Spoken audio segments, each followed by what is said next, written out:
भगवान महादेव ने कहा कि फिर तो मैंने गौड़ देश में और मथुरा में, अयोध्या में, लंका में, मलयाचल में, सह्यगिरी में और काशी में और अन्य अन्य देशों में भी मैंने स्वयं उसके अंकुर लगाए। आप जानते ही होंगे भारत में अभी वर्षा की ऋतु चल रही है, तो आकाश से ऐसे ही पानी क्या अमृत बरसता है।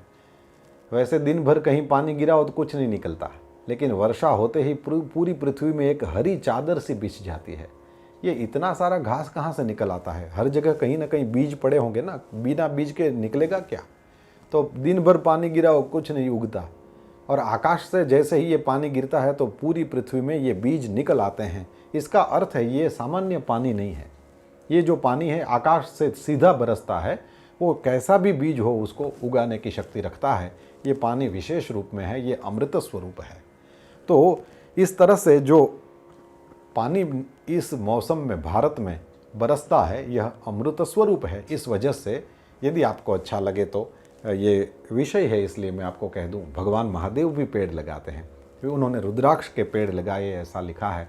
तो आपको भी अच्छा लगे तो आप ये जो फल वगैरह खाते हैं उसके जो बीज हैं उसको कचड़े में न फेंक करके कहीं भी कभी बाहर निकलें। इन दिनों में तो सवाल नहीं है, लेकिन वैसे ही कहीं कभी बाहर निकलना हो तो फिर पेड़ के ये आप बीजों को अपने पास जो आपने रखा है, फलों के बीजों को जो आपने अपने पास रखा है, उसको रास्ते में जाते हुए फिर इस तरह से रास्तों में इस तरह से बिखेरते हुए चलना चाहिए।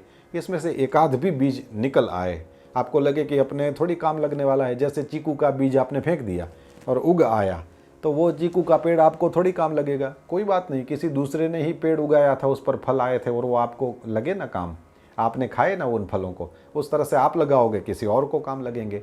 यदि पेड़ लग गया, उस पर ये अलग अलग जो भी फल होते हैं वो फल यदि उग आए तो आपके काम नहीं लगेंगे, किसी पक्षियों का पेट भरेगा और वो भी तो पुण्य है।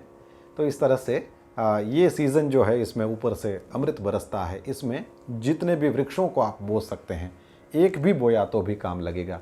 इस सीज़न में लगाना बहुत अच्छा होता है। तो भगवान महादेव स्वयं उन्होंने कई जगहों पर जा कर के इस तरह के रुद्राक्ष के अंकुर लगाए हैं।